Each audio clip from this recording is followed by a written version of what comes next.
Especially since this is your first.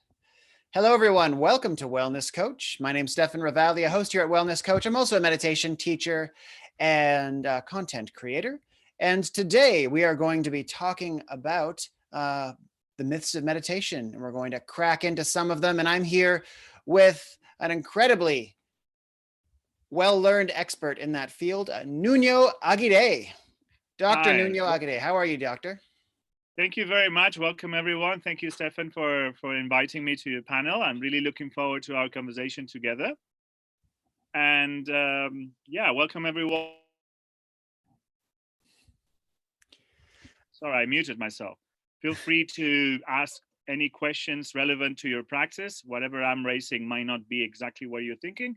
So please come in with any questions that you can have. Absolutely, guys. On that note, to take advantage of these interactive features, you would use the Q&A box or the chat box to post any questions and put up your hand. Our wonderful moderator, Cara, can enable your mic and we can talk directly to you. And that's how you really take advantage of this format to tap into the doctor's expertise. And just a reminder, if you're watching us on a YouTube live stream, that you'll need to download the app to use these features. You'll have to go to the Google Play Store or the Apple App Store to get the Wellness Coach app. We can only speak to you in one direction there. We can't communicate, unfortunately. All right. So, doctor, did you want to take a minute now and settle us into today's topic with a practice? Sure. Since we're talking myths of meditation today, maybe just starting with a practice to help us settle, gather our attention. So, however you feel, in whatever posture you are, just maybe closing your eyes for a minute. And maybe taking a slightly deeper in-breath and allowing that to be a guide for your attention to go inwards into your body, into your inner world, sensations in the body, state of your mind. The idea is for you to gather, releasing the excessive clinging to activities that you had during the day, things that you still have to do during this day. Just landing right where you are, enjoying this minutes that you're giving to yourself. And sometimes we get this feeling that meditation is about pushing away thoughts, having a completely quiet, invisible mind. And instead of that, the invitation today will be just to allow everything that comes to you to be welcome.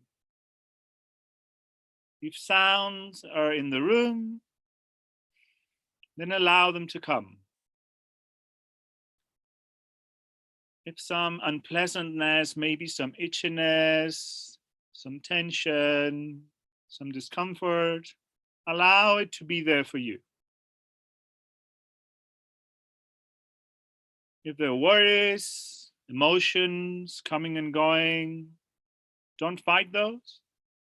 Don't judge them. Just allow them to be there. In a way, become the guest of all the different experiences. Welcome them. And when they're giving you their information, the messages, let them go.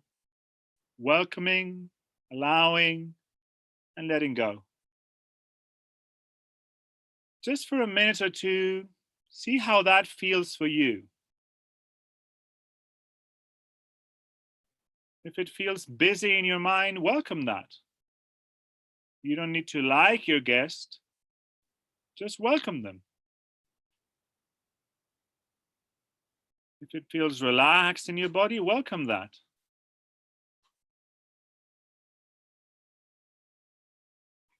Instead of trying to rise above the state, open completely to the state.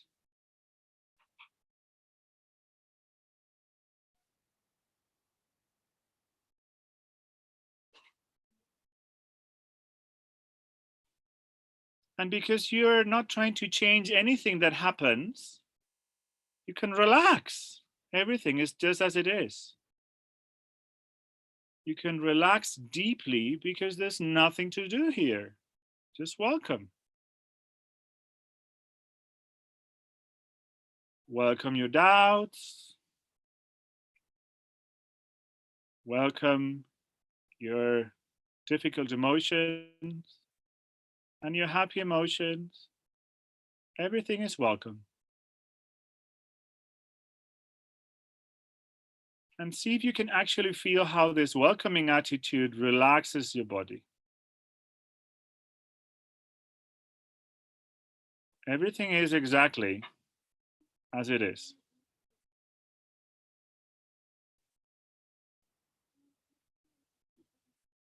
Good. Thank you for practicing with me. What we're going to do now is maybe open the panel. Stefan, you can lead. Let's And do I it. hope that felt right. And thank you for that, Dr. Nuño. Just welcome to everyone who just joined us, who may have just been joining us. I see some familiar faces today. We've got Shika, Nicole, Julie, Eric, Alitza, Bevan, Baljit. Welcome, guys. Look forward to your wonderful contributions today. Anything that came to you during that practice you'd like more clarity on, feel free to pose any questions. And I think that was a really great start because I think a lot of the time people feel frustration and defeat in meditation because they're not acquiring some other very special state.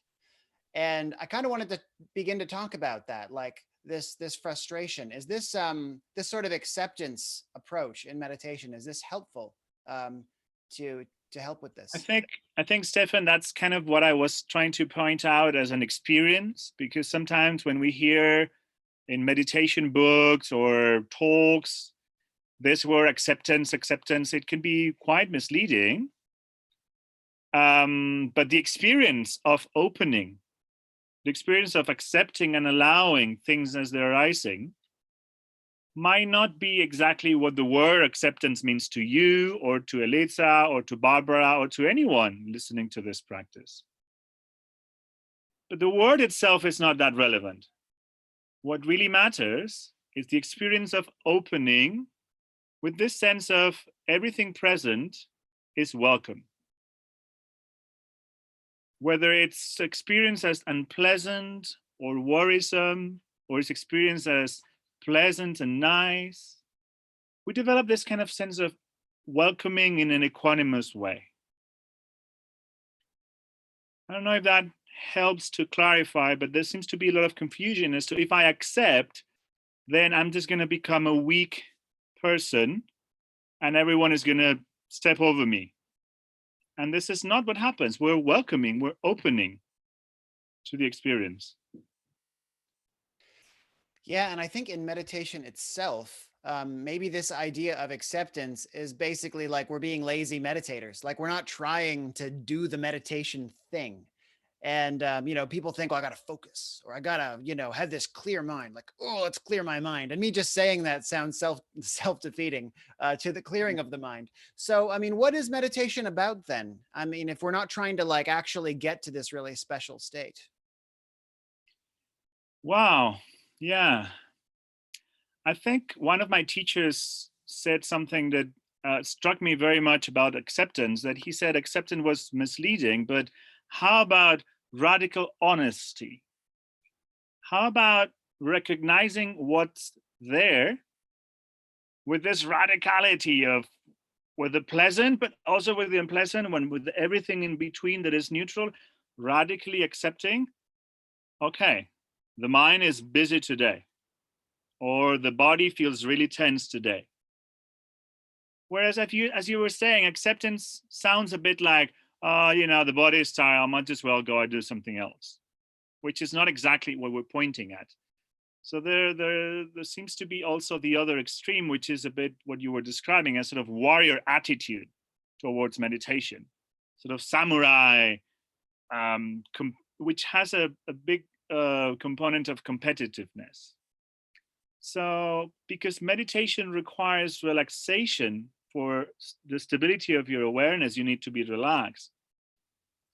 It's also self-defeating, as you said, to be competitive against an ideal that it's kind of unreachable anyway, and also wanting to relax.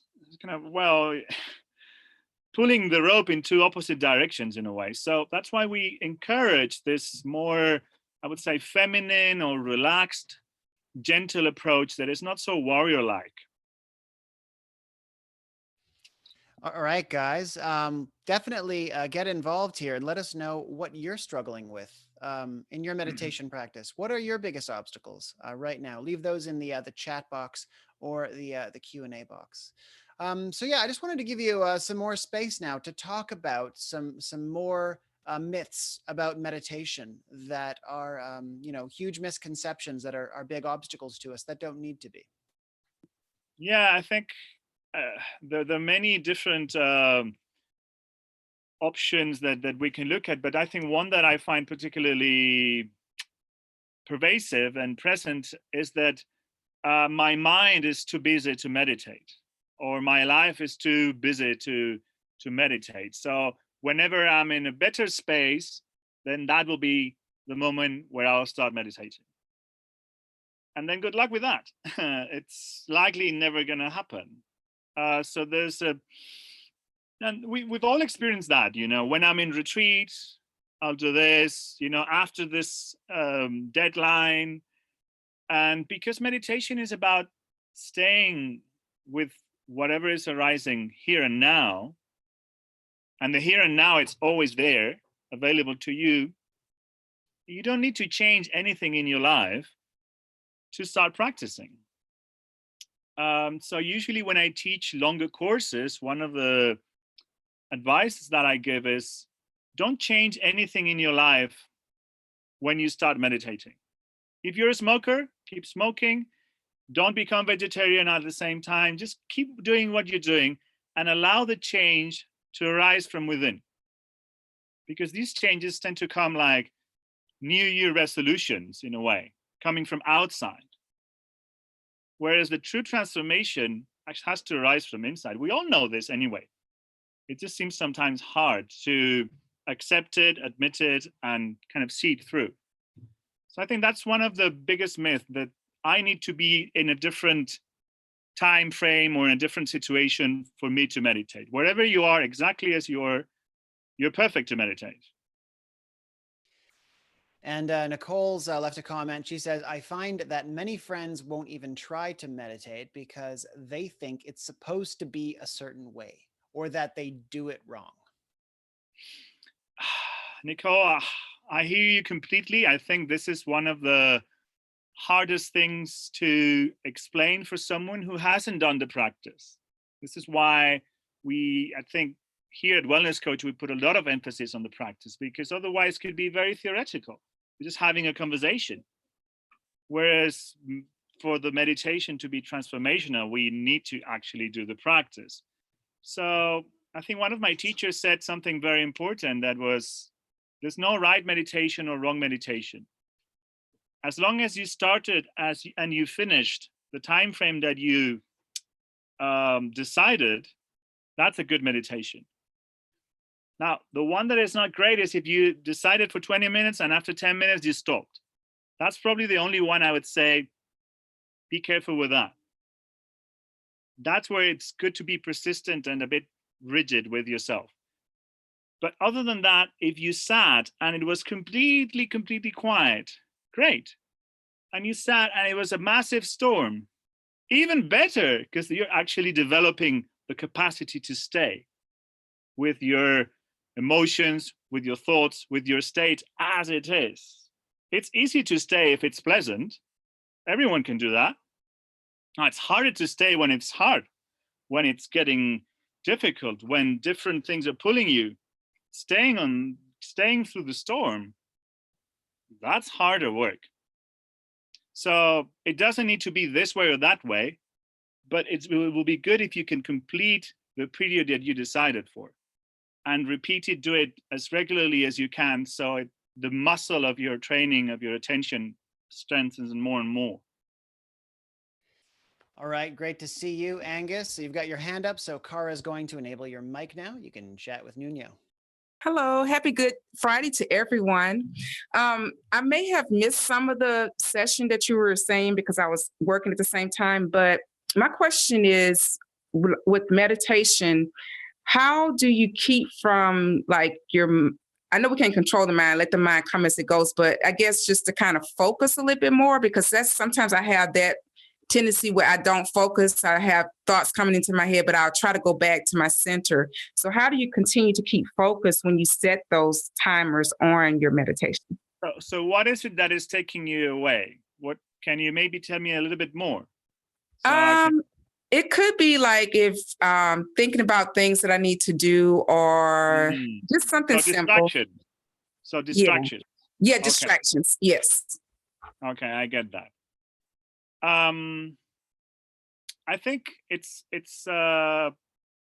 meditation. It's complicated to see exactly how the results, when are they going to manifest and how. So it's a tricky one, because when we start, we very quickly experience release and relaxation, but then it's likely that we hit a certain plateau and then we're like, oh, what's going on? I'm not improving, right? And I keep being distracted. I'm not getting any better. That it's a very common situation. Okay. So how do you keep practicing in that sense? Just with faith or persistence and trust in yourself, in your own capacity. That would be one a very important thing. And then in the specific context of a meditation, if the mind is very agitated, that's probably what you were pointing at, excessive distraction, just too much. It feels like I can't find any focus. So usually the advice there will be, if you're getting caught in cognitive interaction, try to settle your attention in something that is not cognitive, something that is a pure sensation, a raw sensation. So usually if you're sitting, we'll say the sense of heaviness, of contact with your chair or your feet on the ground, because those raw sensations, it's hard to get caught in mental agitation about your feet on the ground. Like, oh, feet on the ground. Oh, let me have a talk about this with myself. It kind of cuts that tendency. Whereas if you focus on your emotions, then it's likely that those emotions are going to pull you away. So I'll suggest you give that a try. Just very specific contact sensation or temperature sensation, something that is very, very direct and that is not conceptual. So give it a go, and then whenever we see again in a different panel, in another conversation, just come back to me and see how it went. Awesome. Thank you for your question, Angus, and that wonderful guidance from you, Nuño. And Angus says, thank you. That was great advice. So I guess on that note of just, the mind just being uncontrollable, it's just going to do what it does and it's going to run away with things. And like, let's say that just sort of defines the whole meditation. And I think a big problem for people is that they feel like if that was the case, that nothing good is happening. Like they just wasted 20 minutes. If they're not doing something other than like getting swept away, then nothing's happening at all. And they have none of those payoffs of meditation. So let's say that is the case. 20 minutes of madness. Has something good happened? And what are those things? Yeah, I've asked myself that question many, many times about my own practice.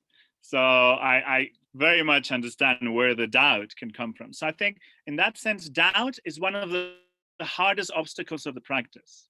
Usually there's 5 key obstacles: restlessness, being like dull, and then being too caught in sensual or attraction, or being too like against it. And then there's doubt.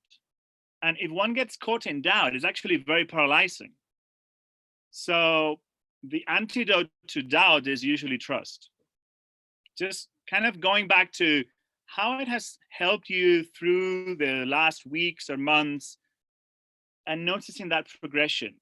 Because sometimes what happens is that when we reach that state, we quit the meditation. And then after 2-3 months, we go, oh my God, things are getting really messy, and then go back to the meditation, and it kind of creates a not very virtuous circle.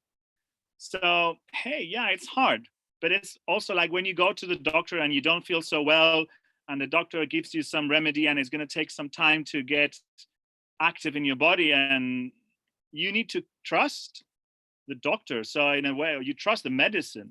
So here, kind of trusting the good, healthy work that the meditation can bring. And also, when I guide meditations, I put a lot of emphasis on this: noticing how it was when you started, notice how it was when you ended, because sometimes it feels like, oh yeah, sure, not real change. But if you were to look really how it was when you started and 15 minutes later, it's not going to be the same. There's going to be some shift. Now, if we're waiting for this amazing shift that happened one day, then probably frustrating, but it's not staying as it is. Everything is shifting. So it's kind of inviting to notice how things are moving in one way or another. Yeah, it's that instant results, take the pill, everything's better mentality, I think, that gets in the way a lot of the time. Absolutely, absolutely. And just noticing that, hey, someday it's a clinging to the state, because something went right one day and then we think that it was your meditation that caused that state, and it's actually way more complicated. We are, there's so many factors that influence the way we feel, that trying to say, oh, it was that meditation with that guided in that app and that particular moment, that's what caused that state. It's not really how mind works. Mind is very, very complex. We go through so many phases and inputs that when we get to a nice state, trying to replicate it can actually become counter effective. Yeah, that's such an important note. And I've gone crazy in my years with just like finding the right combination of herbal tea and like mental acrobatics. And what did I eat that day? And like, what am I thinking before? And it's just, you can go on and on. Yeah. And that's actually the way to approach that, is to notice that this is the activity of the mind getting caught in mental proliferation and in cognitive manipulation. Oh, it went right, let me replicate it. That's just how the active, engaging, controlling mind works. And hey, it got people to the moon, and it's going to definitely find a vaccine for the COVID-19. So it's great. By all means, it's amazing. The problem is when it's compulsive, when we're in a space like we are now confined, and that it's not going to do much, then can we release that and find a different space for, as we did in the practice, welcoming, opening, allowing, soothing? It's not a competition between one or the other, but if one is compulsively getting activated, it's taking too much space. All right. A question from Nicole. What's the difference in benefits of doing like a short 1 to 5 minute sort of reset and then like a longer meditation? Yeah, I think, Nicole, it's a very valid question. The answer, I don't think there's an objective answer. I mean, science has some research that points out, but it's only pointers, so we can't really say for sure, but that several shorter practices seem to be more effective in brain neuroplasticity than longer. But as I said, that's just a pointer. And if we're to look at the traditions that are thousands of years old, everyone goes to long-term practices. So I'm not too sure if science has kept up with the actual millennia of practices. But in a more practical way, I think, Nicole, the answer lies in yourself. How does it feel for you? And I think it's important not to be too rigid with one's own practice. Oh, I have to meditate 20 minutes, regardless of whether this fits or not. Being flexible with that, noticing that, you know what, now it's a toolbox. So you have a hammer and you have a screwdriver. Just don't try the screw with a hammer and vice versa. You have several techniques and they work for different contexts. It doesn't make sense to go with a hammer everywhere. Just because the hammer is so good at putting nails on the wall, let me just try it with this window. I don't know if that makes sense, but it's for you to answer that question whenever the situation arises. Okay, so how does it feel for you right now? What's coming in? What's naturally arising?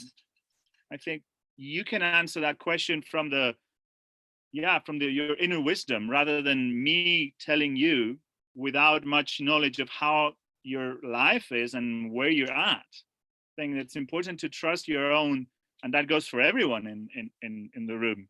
Just trusting your own understanding that when we do meditation, we're not learning something that is outside that we don't know. Being aware, it's natural. Actually, you can't stop being aware. You're always aware. Attention is there. It's a natural state. You're cultivating it to go in one direction, yes, but you're not taking attention from Stefan or from Nuño or from the wellness app. It's a natural skill that you're developing. Thank you so much for that. Great question, Nicole. And she says, awesome analogy. So appreciated your response. Thank you for that. That was we could talk so long, I guess, on becoming self-referring and being our own beacon of understanding throughout our meditation practice. We are moving into the 25-minute mark. So I want to sneak in one more question if everyone has time, because you have a lot of you had a lot of great points that I've been reviewing about these common myths. And this one will take things even farther into, quantity of meditation and also where and how to meditate. And everyone thinks it has to be in a quiet room, 30 minutes. But you've said it doesn't have to be that way. Meditation isn't just sitting down still in some isolated room. What else can meditation look like in our life? Yeah, that's actually one of the most deeply rooted misconceptions about meditation. If one is to look at the traditions that where the practice comes from in the East, there's never been a particular time frame. There weren't even clocks. People couldn't measure time. So this idea that it has to be this time frame, it's a very recent addition to a longer practice. Of course, it's good to time it so you can measure, whether you're keeping up with your own projections, whether you're going in the direction that you want to go. So it doesn't mean to say that time isn't important. It's good that you keep track, that you can use our app to measure, because it gives you all that. This is excellent. But how about opening the scope of being present with whatever arises to all the things that are happening, such as having a conversation, such as eating, chopping vegetables, listening, a conversation, anything that is arising, going for a walk. I think I've particularly find walking practice very important in these days of confinement, because we're very much constrained in a smaller space. And walking meditation, it's about moving very slowly and noticing the shifts that happen in the energy in the body as you put one step and another step. So you don't need to walk fast. Usually in a retreat space, you walk for 20 steps and come back. So you go back and forth. You don't need much space to do this practice. So if you feel like you're getting stuck and your energy is pushing you down because sitting isn't working, just give it a go. Just walking slowly, attention inwards, not looking to stimuli, just the movement. This is a very healthy practice. And that is as good a meditation as sitting down with your eyes closed. So I strongly suggest you give this one a go during these days, because I think it's going to offer you a different perspective about how meditation, movement, and presence relate. And some might call this sort of application of meditative principles to, action and doing, a mindfulness practice. Is that an important distinction to make between meditation and mindfulness? I think in a way it is, because mindfulness refers to a quality of attention. And meditation, it's more of a cultivation of a quality. So if we cultivate opening of the heart and kindness, or we cultivate compassion, or we cultivate altruism and other practices that we usually refer to as practices of the heart, they don't really have awareness and focus as their center. It's more of an emotional state that keeps being expanded. So I think meditation meaning cultivation of a particular state, and mindfulness specifically meaning attention enhancement, I think is a useful distinction. So not everything gets thrown on the same box, but it's just one opinion. Thank you so much. We've gone a bit over time, but it's such a juicy topic to sink into. So we just ran away with things. Thanks for sticking with us, everyone.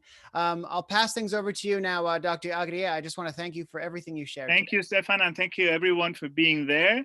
Looking forward to our daily meditations next week. We'll be covering some of these topics like kindness, particularly. We'll be focusing on the practices of the heart that I just mentioned. So if you haven't done these kind of practices, really strongly recommend that you give them a go, similar to mindfulness, but with a different twist. So just like a closing, wrapping up, all this was very cognitive perhaps for you, and trying to see how it fits in your mind with your current routines.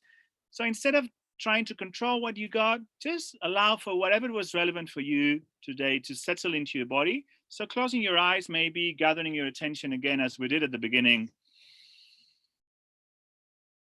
and see if you can feel some kind of gratitude to yourself or inspiration from this time together, but focusing mostly of the fact that you found the time to stop the activity, come into the conversation, gather some useful ideas.